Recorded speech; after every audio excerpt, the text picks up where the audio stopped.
Aku yatim piatu yang disingkirkan. Ayahku meninggal tahun 87, ibuku meninggal tahun 2005. Setelah kedua orang tuaku meninggal, rumahku digusur. Saya nggak dikasih tempat tinggal, cuma diganti satu kamar buat adik aku saja.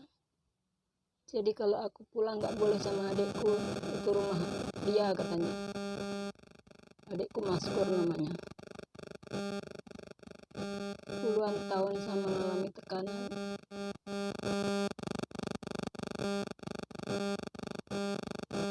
Jadi untuk bertahan hidup saya merantau di Jakarta jadi ART.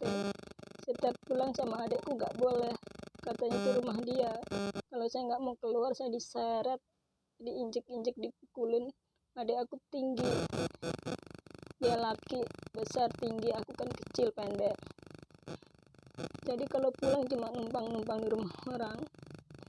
Setelah ibu aku meninggal, mereka Kamalin beserta anak buahnya semuanya langsung bikin bangunan rumah orang tuaku digusur. Padahal mereka semuanya tahu adiknya masih ada 3, tapi mereka masyarakat di sini ikut bekerja sama untuk menyingkirkan saya.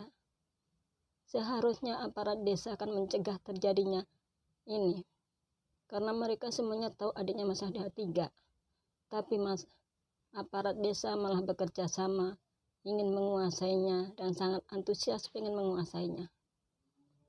Dibikin masjid, sekolahan, kandang sapi belakang sekolahan, halamannya lebar buat mainan anak-anak, buat main sepak bola, buat lomba apa aja seluruh desa, lomba balap karung. Bikin pusing kepalaku, mengganggu hidupku. Puluhan tahun saya mengalami, dan apa yang ada di tanah ini saya nggak boleh makan.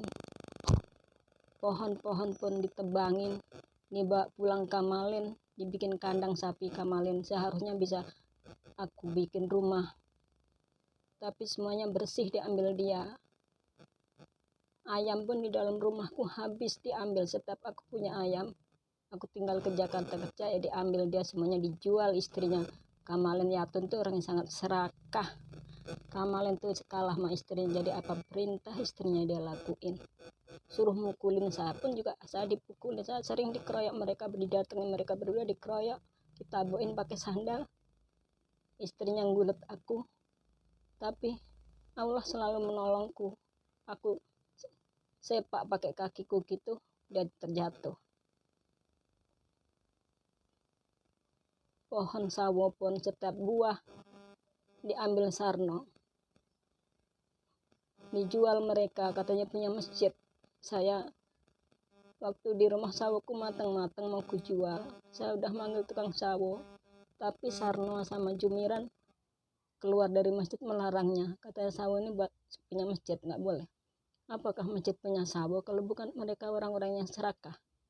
Orang-orang di sini nggak pantas kayaknya dia jadi orang masjid, orang yang sangat serakah dan tamak. Dia nggak ngerti perasaan menyantuni yatim piatu. Kalau mereka punya hati, saya jual kan diizinkan, ya ini dia biar buat makan, dia yatim piatu nggak punya orang tua. Itu nggak boleh. Bahkan puluhan tahun saya bekerja di Jakarta untuk ngumpulin uang untuk bikin rumah, karena rumahku digusur. Puluhan tahun saya tertekan. Setelah rumahku digusur, kedua orang tua udah meninggal semua, mereka langsung bikin bangunan tanpa musyawarah. Ini tanah saya, padahal ku tanyain buat apa, nggak dijawab kemarin tuh waktu saya pulang. Tahun 2005 ibu saya meninggal, 2006 mereka bikin bangunan, 2007 saya dikejar-kejar, suruh tanda tangan. Saya setiap pulang numpang di rumah Basir, kalau nggak di rumah orang lain. Itu waktu saya di rumah Basir, di Endang Rejo lain desa. Ya, Kamalin datang beserta rombongan anak buahnya. Basir itu masih nyembunyiin saya, pura-pura nggak tahu dia pergi main rumah temennya. Tapi Kamalin pulang. Terus lain waktu, besoknya lagi berapa hari kemudian datang lagi. Basir dibujuknya, dibayar, dikasih uang. Uang tuh suruh bujuk aku buat tanda tangan, suruh ngasihin aku sama Basir diopahin. Aku dengerin dari kamar gitu. Saya habis mandi, saya ngumpet di kamar. Terus Kamalin sama anak buahnya udah pulang. Saya keluar. Aku tadi denger disuruh tanda tangan dikasih uang, aku bilang gitu. Tapi Basir jawabnya, cuma tanda tangan aja minta uang. Terus saya minta, mana suratnya yang suruh tanda tanganin? Aku lihat terus saya kabur. Saya nggak tanda tanganin, saya kabur, tidur di rumah teman saya 2 malam. Saya coret-coret, saya nggak akan tanda tangan sebelum hak saya diberikan. Terus 2 malam di rumah teman, terus saya sorenya pulang ke rumah Basir itu mau ngambil pakaian saya mau pergi ke Jakarta. Tapi sama Basir udah dihadang di samping rumah tuh. Saya ditamparnya, saya ditanyain mana suratnya. Udah saya kasih orangnya, saya bohongin gitu. Dia nggak percaya, langsung ditampar, saya roboh. Saya diseret, diinjek-injek berapa meter di halaman itu. Ditonton orang sekampung. Kalau nggak dipisah orang-orang itu saya udah mati. Akhirnya sampai tengah malam, Basir serombongannya di Kamalin serombongannya datang ke rumah Basir sama anaknya itu yang namanya Ropingi Bingek itu, sama Hasan tuh apa panitianya itu. Terus saya dikeroyok mereka, suruh tanda tangan, kalau nggak mau awas anaknya Kamalin yang Ropingi itu ngelawan. Saya disuruh pergi dari kampung halamanku sama Kamalin tuh. Seorang kakak yang seharusnya melindungi adiknya, tapi mereka malah menyingkirkannya dan menyiksa adiknya. Saya punya kakak 5. Saya 8 bersaudara. Saya nomor 7. Kalau hidup semua saya nomor 10. Karena meninggal 3. Yang bayi-bayi 2. Yang kakakku pas umur 15 tahun. Saya diseret, diinjek-injek di rumah Basir. Tempat Basir itu ditonton orang sekampung. Saya cuma bisa nangis di kamar. Saya mau tinggal di mana? Saya mau tinggal di mana? Saya nggak punya tempat tinggal.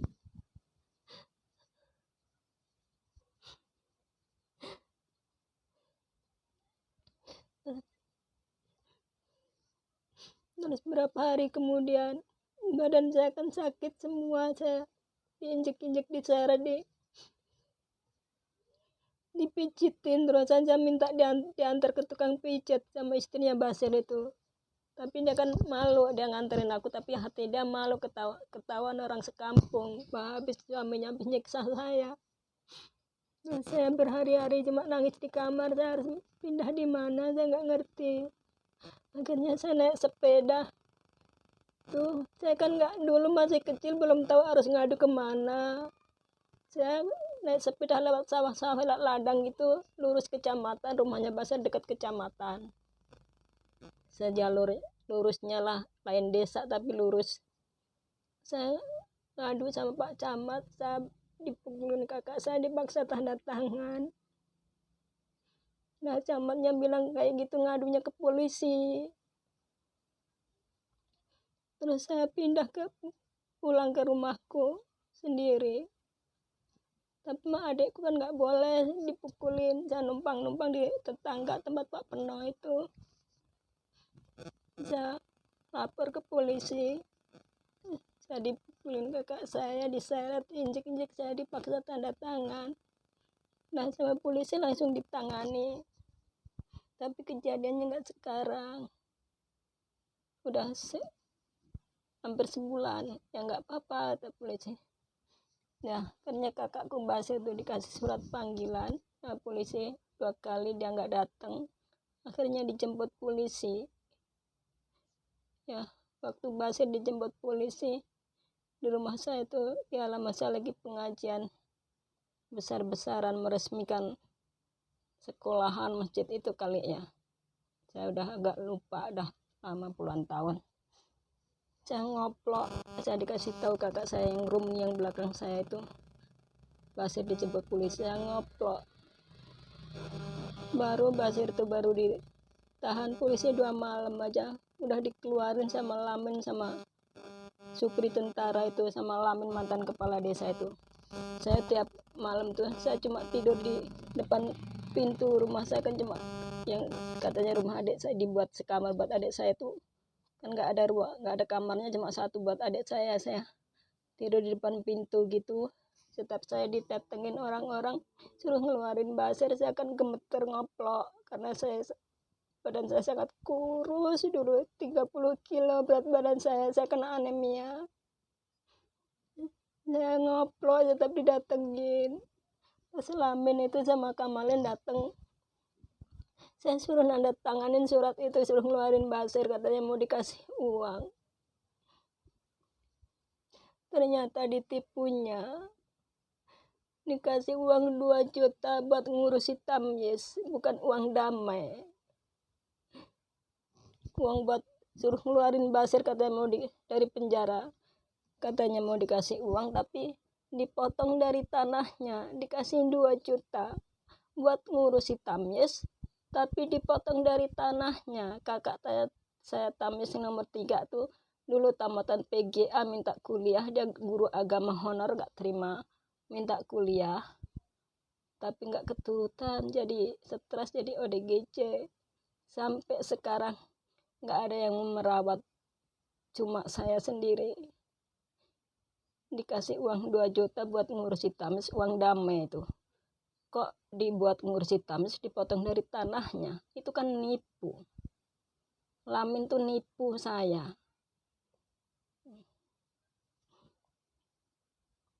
Saya kan belum ngerti, saya dulu masih kecil tuh, saya kan nggak sekolah tinggi, saya buta huruf, cuma SD. Jadi tanah saya dibuat sekolahan, buat masjid ini. Ditipu orang-orang gitu, para mafia di kampungku ini, buat bisnis mereka sekarang ini. Anak orang sekolah tuh, buat sekolah itu kan bayar. Yang nyerahi Kamalin, yang ngasih ke orang-orang. Tapi yang dikasih, yang nguasai, yang jadi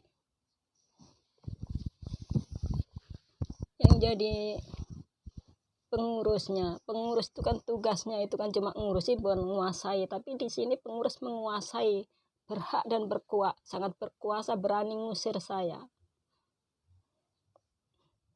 Puluhan tahun saya menderita, saya harus mengurus adik dan kakakku Maskur dan Tamyiz itu dengan taruhanku nyawa. Nggak ada seorang pun yang mau merawatnya, padahal mereka kakakku yang 5 itu udah mendapat bagiannya yang lebih banyak, 1/4 hektar berdua pekarangan.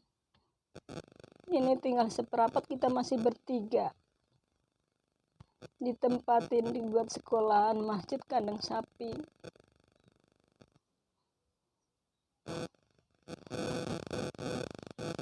Bertahun-tahun saya hidup hanya kerja jadi ART di Jakarta, ngumpulin uang buat bikin rumah.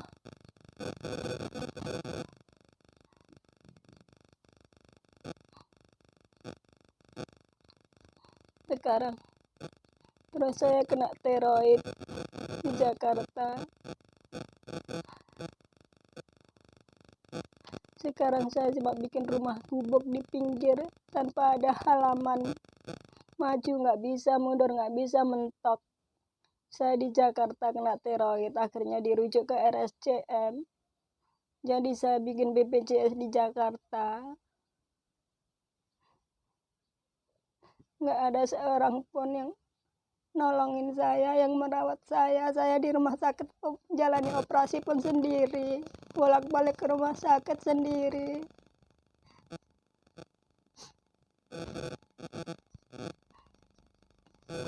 Waktu saya dirawat di RSCM jalani operasi, nggak ada yang mendampingin saya. Terus yang operasi kedua, karena menuju ke Ganas, dioperasi lagi, dihabiskan. Saya numpang di panti sosial Jakarta. Kakak-kakakku nggak ada yang peduli. Di sini tuh keluargaku tuh orang aneh. Kalau menengok orang sakit, harus yang sakit yang biaya. Itu ada kakakku salah satu, Siti Hayatun, mau datang tapi dia nggak tahu Jakarta, nggak berani datang sendiri. Dari sama suaminya itu suami baru, kenalnya dari saya, ditikung dia. Itu minta biaya dari saya untuk datang pun. Dia minta uang 5 juta dari Marjuki. Tapi nggak ngurus saya sama sekali. Saya udah numpang di pantai sosial. Jadi dia cuma jalan-jalan ke Jakarta ketemu dengan anaknya. Anaknya yang merantau di Jakarta nggak pernah pulang. Habis itu dia pulang. Sampai sekarang nggak berani nengok saya. Udah nipu uang saya 5 juta. Nggak berani ketemu saya, nggak pernah nengok saya, nggak pernah ngurus saya. Uangnya dikasihkan ke suami barunya itu. Suami baru itu kenalnya dari saya, ditikung dia. Dia gatel lagi. Laki-laki itu nelpon saya lagi pergi, HP saya yang angkat kakak saya itu, HP saya ditinggal di rumah, saya lagi beli bakso. Kakak saya lagi gatel, janda, suaminya meninggal. Ya, laki-laki itu telepon, dia yang ngangkat, dia kenalan, langsung dikasih nomor dia. Terus sayang-sayangan sama dia, aku baca SMS-nya. Oh, kamu sekarang sayang-sayangan sama kakakku ya? Ya, kakakku kaya, ke Arab 3 kali. Lah, laki-laki itu mau numpang hidup. Jadi dia milih kakak saya yang kaya. Saya juga nggak tahu orangnya, belum kenal orangnya, cuma lewat HP, nggak tahu yang ngasih nomorku siapa. Saya nggak mau. Saya kalau kenal orang, aku nilai dulu. Aku teliti orang itu orang baik banget. Ternyata laki-laki itu cuma mau numpang hidup. Dan kakak saya orang bodoh, dibodohin, ngaku polisi. Padahal ternyata dia tuh tukang ngepel di kantor polisi, tukang becak. Ya, setiap dia teleponan sama kakak saya, jadi kakak saya berantem sama saya berantem. Kakak saya, diam kamu, ini polisi, katanya. Polisi bener aja, aku kenal semua, coba aku tanyain gitu. Ternyata penipu, ngakunya polisi, punya rumah di Kota Bumi. Kakak saya orang bodoh, jadi gampang dibodohin. Nah, jadian nikah sama kakak saya. Ternyata dia cuma mau numpang hidup dan melorotin uangnya. Uang saya 5 juta dikasihin dia. Habis uang dikasihin dia, dia udah peduli sama aku lagi, nggak ngurus aku sama sekali. Sampai sekarang nggak berani nengok aku, uangnya dihabisin, nggak dibalikin.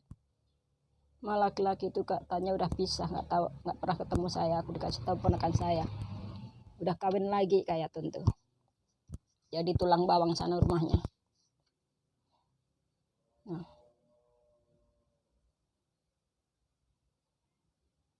apa yang ada di tanah ini saya nggak boleh makan. Terus saya bisa bikin rumah ini pun katanya mau dibantuin, nggak ada satu orang pun yang bantu. Saya cari tukang yang lain desa jauh. Tukangku ngambil air di masjid aja nggak boleh. Padahal lingkungan di sini semuanya kalau bikin rumah pakai selang panjang, ngambil airnya dari masjid. Masjid itu sumurnya sumur bor. Kalau kemarau orang juga pada ngambil air di situ. Saya ngambil air di situ nggak boleh, sama Warto itu yang tukang sapunya di masjid. Dulu Warto itu sangat jahat. Lampu saya diputus juga Warto itu. Kalau pengurusnya yang tukang bersih-bersihnya OB-nya sekarang nggak berani apa-apa sama aku. Kalau Warto sangat jahat. Warto sama pengurusnya Marjuki sama istrinya sangat jahat. Pengurus yang dulu-dulu nggak ada yang berani sama aku. Yang Marjuki sama istrinya itu kok berani kurang ajar sama aku. Dia berani ngusir aku. Katanya kamu udah nggak punya apa-apa, Lek. Kamu harus pergi dari sini. Ini tanah ini udah dikasihin. Rumah kamu itu kalau Mas Kur meninggal juga buat masjid, katanya. Astaga, lah rumah ini yang bagusin aku. Adik aku dibikinin rumah sekamar tanpa tutup pintu jendela.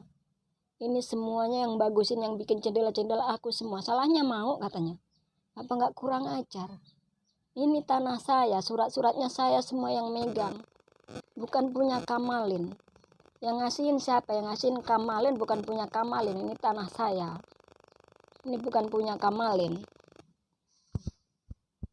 Kamalin udah mendapatkan bagiannya sendiri. Mereka semuanya dapat bagian 1/4 hektar berdua kalau pekarangan. Kalau ladang 1/4 sendiri. Basir sama Hayatun yang dapat ladang. Sampai sekarang saya tinggal di rumah di tanah lahirku sendiri seperti dijajah Belanda. Selalu dimusuhin terus. Jadi sering bertengkar terus. Aku yang dianggapnya numpang. Ini rumah saya dari sering dilempar-lemparin anak-anak. Saya dikata-katain, dibully, kutek-kutek. Sakit nggak? Aku ini punya nama. Bukan kotek namaku. Sakit nggak hati aku? Gentengnya sebaris sering hilang yang di teras itu.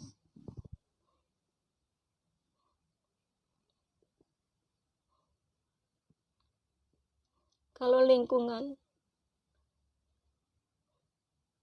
kakak-kakak saya ini orangnya sangat jahat dan sangat kikir dan dengki.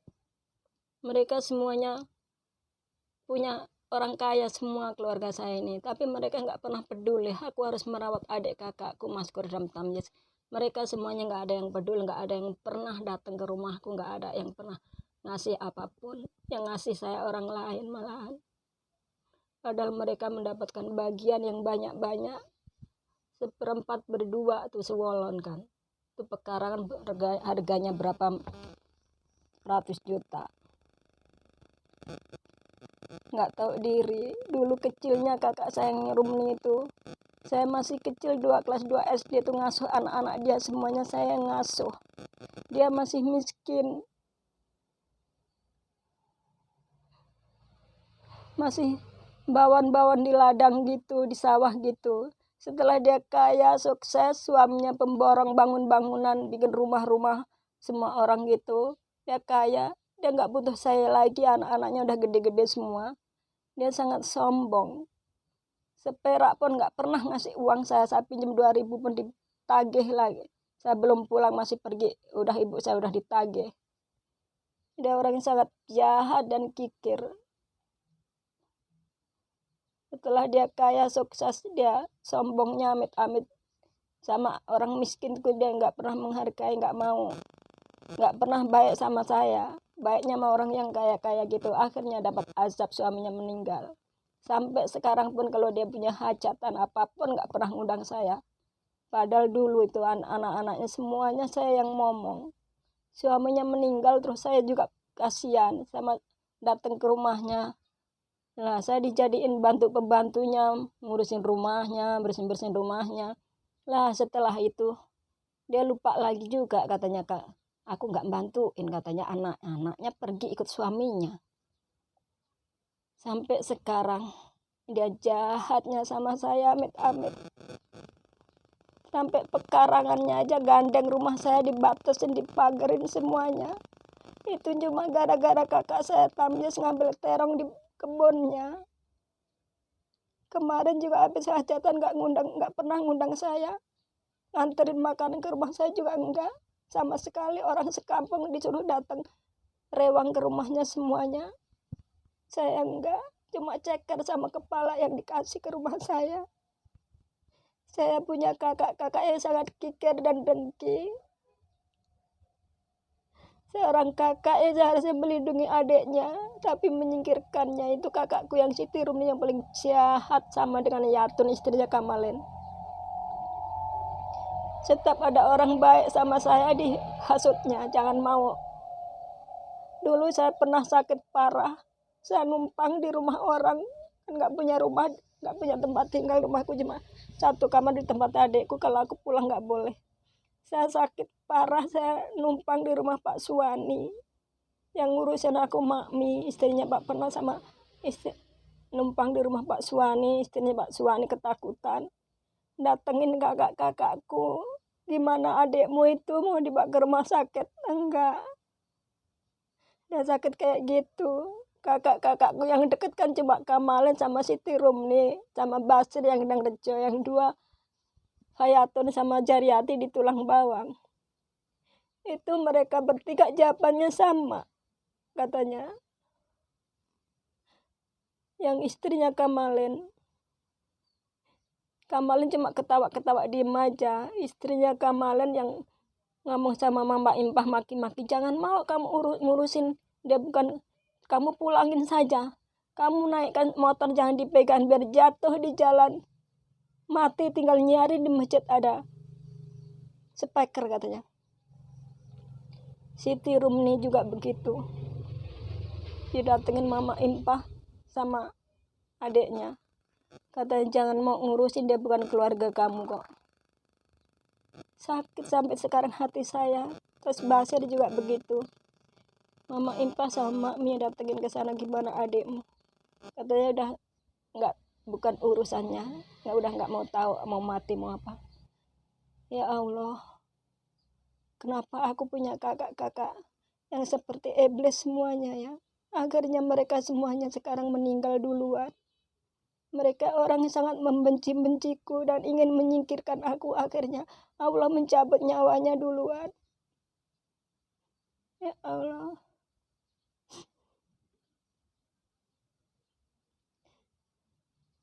Apa mungkin ini ujian dari Allah buat aku ya? Karena orang yang baik tuh selalu diuji, kuat enggaknya. Kenapa saya dilahirkan ketemu dengan orang-orang yang enggak baik? Dia punya pacar juga bisanya menyakitin hati aku terus.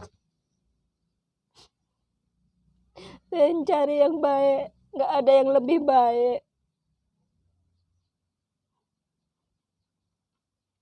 Mungkin ini ujian dari Allah. Karena orang yang baik selalu diuji, sanggup atau kuat enggaknya. Saya hanya bisa menerima kenyataan. Kalau keluargaku semuanya begitu. Nggak ada yang baik sama aku sekarang tuh, nggak ada yang pernah datang ke rumahku. Aku nggak punya apa-apa, hartaku dikuasai, hak warisku dikuasai para mafia. Sama kamel yang diberikan ke orang. Dibuat sekolahan, kandang sapi, masjid. Jadi saya nggak punya apa-apa kan. Cuma numpang di pinggir sini. Aku miskin, nggak punya apa-apa, nggak ada orang yang baik sama aku.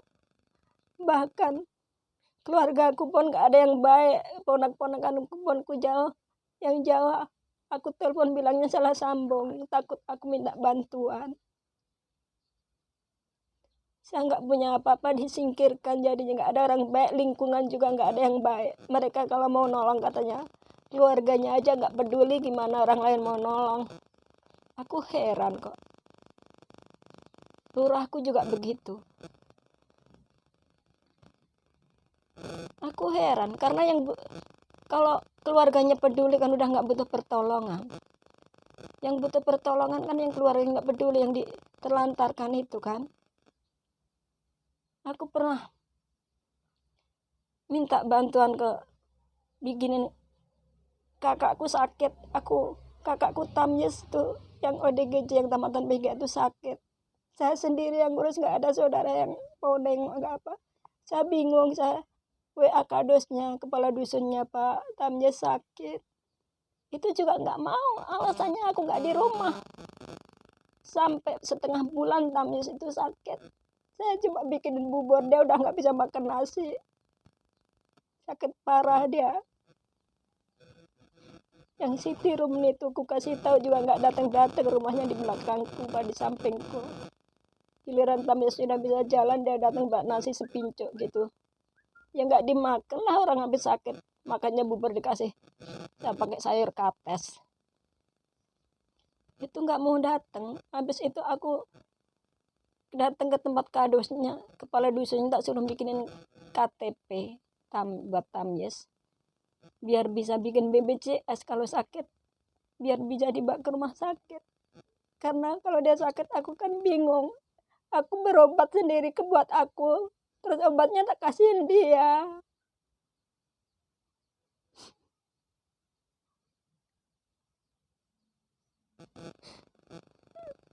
Itu aku tak suruh bikinin KTP, nggak mau, alasan terus gitu. Terus saya datengin RT-nya, minta tolong biar dianterin rekaman, nggak mau juga. Saya datengin ke kelurahannya, saya dihina. Katanya kalau apa-apa kesini ya gimana katanya. Padahal tugasnya itu. Aparat desa di kampung ini nggak ngerti tugasnya. Kalau ada warga yang kesusahan dia nggak mau tahu. Apa gunanya ada RT, ada kepala dusun, ada lurah, saya gituin. Katanya kalau keluarganya aja nggak peduli gimana orang lain mau nolongin, kata lurahnya. Terus saya adalah hati saya kan sakit di pojokkan gitu. Langsung saya jawab, saya mau ke kelurah kecamatan. Saya bilangin di sana di sini nggak ada yang mau nganterin aku. Langsung ke kepala dusunnya, besok mbak saya anterin. Terus saya pulang.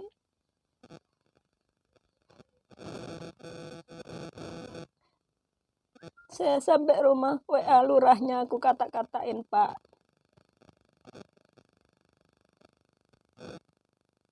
Masa sampean tuh nggak tahu ya? Kelurahan, pemerintah sampai mendirikan panti sosial tuh buat nolongin orang yang terlantar, yang keluarganya nggak peduli. Sampean lurah kok nggak tahu ya? Aku gituin. Kalau keluarganya peduli kan udah nggak butuh pertolongan. Jadi aparat pegawai desa di kampungku nggak ngerti tugasnya. Padahal kalau di Jakarta tugas orang miskin, bansos, BPJS, KTP itu yang bikinin RT-nya atau kepala dusunnya. Di kampungku nggak ngerti tugasnya. Itu akhirnya kadosnya mau nganterin tapi paginya tahu-tahu WA aku alasan yang tukang motor rekamannya lagi nggak masuk klik kondangan. Bohong itu. Terus aku, aduh Pak, tapi sudah aku mandiin, dah aku dandanin, udah aku cukur. Akhirnya dia datang. Tapi setelah itu KTP-nya sampai 6 bulan nggak diambilin. Cuma diantar rekaman aja. Saya nggak tahu kalau ngambilnya harus dicapil. Dia nggak ngomong sama saya. Giliran ku tanya, KTP kami sudah jadi belum Pak? Katanya, nggak tahu, belum dianterin Mbak. Ngambilnya kan harus dicapil. Ya saya nggak tahu, dia nggak ngomong. Saya nggak punya ongkos mau ke capil, saya nggak punya kendaraan. Akhirnya udah 6 bulan. Di TV ada berita pembuatan KTP ODGJ harus diserahkan RT maka atau kepala dusunnya biar yang bersangkutan nggak perlu datang ke capil.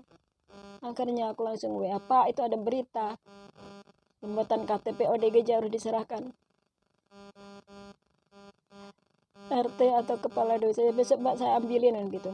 Langsung aku kata-katain, aku heran pegawai di desa ini nggak ngerti tugasnya, nggak kayak di Jakarta. Dia ngambek nggak diambilin. Terus aku minta maaf besoknya lagi, Pak minta maaf Pak kalau salah kata-kataku menyinggung sampean, karena kadusnya yang dulu Pak Umar itu juga nggak ngerti kok. Aku minta dibikin BPJS dia nggak ngerti. Aku akhirnya bikin BPJS di Jakarta. Aku bikin SKTM aja dioper-oper, nggak dikasih dulu sama lurahnya. Dikirim suruh ke sana. Apalagi tahu aku bikin BPJS buat mengajukan permohonan bantuan hukum, nggak dikasih. Akhirnya dapat surat ancaman dari YLBHI. Akhirnya dikasih, tapi kemarin aku bikin lagi juga lurahnya lagi nggak ada, sama pegawainya di kelurahan pada kurang aja juga dioper-oper. Nggak tahu, nggak ada lah caranya, nggak ada. Tariknya udah ganti, nggak tahu katanya. Kamu harus udah dibikinin katanya, tinggal tanda tangannya minta sama Pak Lurah. Terus aku WA Pak Lurah, katanya aku bikin SKTM Pak, sampean mau datang ke sini lagi nggak? Lurahnya lagi keluar katanya, lagi ada orang bikin jembatan. Akhirnya dibales katanya suruh minta bu cariknya. Padahal bu cariknya ada di situ yang bikinin aku itu, tapi nggak mau nanda tangan, dioper-oper. Saya datang lagi ke kelurahan, mana bu cariknya itu. Dari tadi malah bercanda mulu nih. Ya saya kan belum dapat mandat dari lurahnya katanya gitu. Nih WA-nya aku gitu. Dibalas nyuruh minta bu cariknya. Bener loh, sakit hati aku ini rasanya. Bansos pun saya nggak pernah dapat, nggak pernah didaftar dari cari kadus yang dulu. Saya ngadu ke lurahnya katanya, kan ada RT, ada kami tua nggak ke saya katanya. Aduh ya Allah, puluhan tahun saya tertekan harus cari nafkah sendiri, ngurus adik kakakku yang tamnya itu dulu kutitipin di panti sosial di yayasan. Dulu yayasan, sekarang udah jadi panti sosial. Tapi kalau saya nggak ngirimin uang, saya dimaki-maki. Saya waktu sakit saya dirawat di Bandar Lampung tuh, ditelepon katanya mau ngirimin uang tamnya segini-gini. Padahal saya lagi dirawat itu. Ya Allah ya Tuhan. Bukannya panti sosial itu udah milik pemerintah, tapi yang nitipin keluarganya di sana kalau nggak ngirimin uang dimaki-maki. Akhirnya kakak saya kebawa pulang. Waktu saya jemput itu dia kondisinya sangat memprihatinkan, nggak diurus, dia tidur dikurung, tidur di tanah tanpa alas apapun, terus bokongnya koreng semua. Cuma gara-gara katanya kakakku sering minta makanan di warung-warung gitu, karena di situ orang-orang yang di situ pada ngomong sama saya, kasihan Pak Tami sudah tua, Mbak pulang aja Mbak, di sini ngasih makannya cuma pakai ikan asin dibakar, jadi kakak saya nggak mau makan. Aku bawa pulang, sampai sekarang di rumah sehat gemuk. Saya harus merawat benar-benar, saya harus nyuciin pakaiannya, harus mandiin, harus ngurusin semuanya seperti anak kecil lah. Tapi bukan harta dari orang tua, hasil keringatku sendiri dengan tangan kecilku ini sendiri, sedang aku nggak punya penghasilan apapun, nggak punya kebun, nggak punya apapun, tanahku dikuasai para mafia buat senang-senang, buat kepentingan umum ini, sekolahan, masjid, kandang sapi, buat lapangan.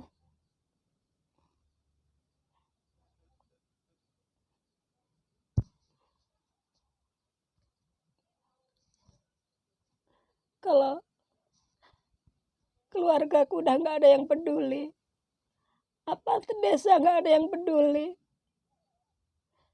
kepada siapa lagi aku minta perlindungan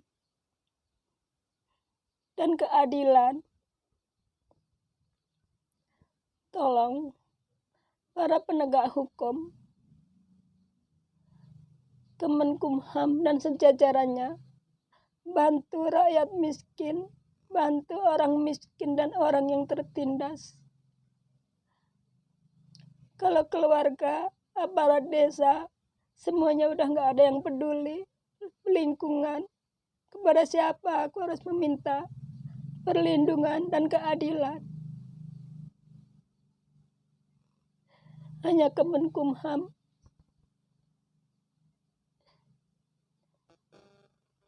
Yang aku harapkan, hukum negara ini harus ditegakkan.